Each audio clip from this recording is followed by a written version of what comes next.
Hello everyone, स्वागत है आप सभी लोगों का कल्याण इंस्टीट्यूट यूट्यूब चैनल पे।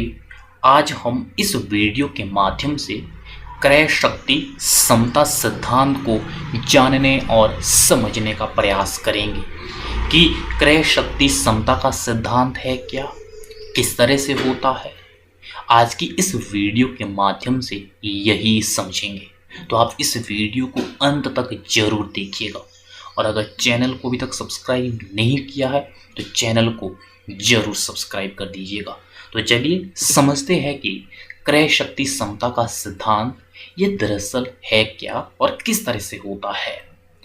क्रय शक्ति समता का सिद्धांत जैसे कि शब्द से प्रतीत हो रहा है, यहाँ पे क्रय शक्ति की बात हो रही है, तो यानी कि इसमें विनिमय दर का निर्धारण दोनों देशों की जो क्रय शक्ति है उसके आधार पर होता है।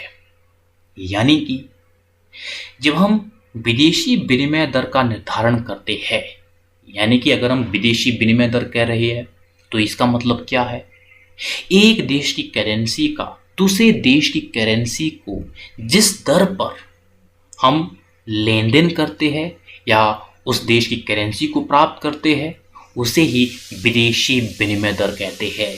यानी कि विदेशी विनिमय दर वह दर होती है जिस दर पर एक देश की करेंसी को दूसरे देश की करेंसी को प्राप्त किया जाता है, वो होती है विदेशी विनिमय दर। तो यहाँ पे जो क्रय शक्ति समता सिद्धांत है, इसके आधार पर जो विनिमय दर का जो निर्धारण है वो दोनों देशों की जो क्रय शक्ति है उसके आधार पर होता है।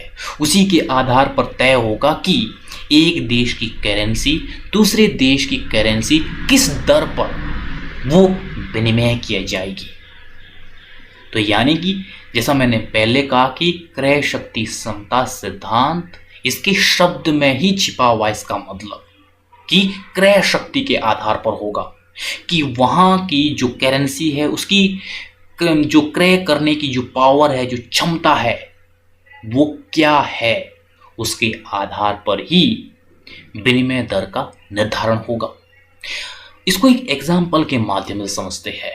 मान लेते हैं कोई भी एक वस्तु, वो जो भारत की जो करेंसी है वो है रुपए, वो मिल रही है भारत की करेंसी में यानी कि रुपए में 80 रुपए में एक वस्तु, और वही वस्तु अमेरिका की जो करेंसी है वो डॉलर है, तो वो डॉलर में वही वस्तु $1 में मिल रही है। तो यानी कि दोनों देशों की जो क्रय शक्ति है वो हमें मालूम हो गई कि कोई एक वस्तु है, वही वस्तु अमेरिका की जो करेंसी है और इंडिया की जो करेंसी है वो किस तरह से कितनी करेंसियों में मिल रही है। तो यहां से इस क्रय शक्ति से हमें मालूम हो गया कि उस देश की करेंसी की कितनी पावर है, कितनी क्षमता है, कितनी ताकत है। तो इसी के आधार पर अब हम विनिमय दर का निर्धारण करेंगे। तो इस तरह से जब एक वस्तु इंडिया में मिल रही है 80 रुपए में और अमेरिका में मिल रही है $1 में, तो ऐसे में 80 रुपए बराबर $1 विनिमय दर होगा। यानी कि भारत को अगर $1 प्राप्त करना है तो बदले में 80 रुपए देने होंगे। इसका मतलब साफ साफ ये हो गया।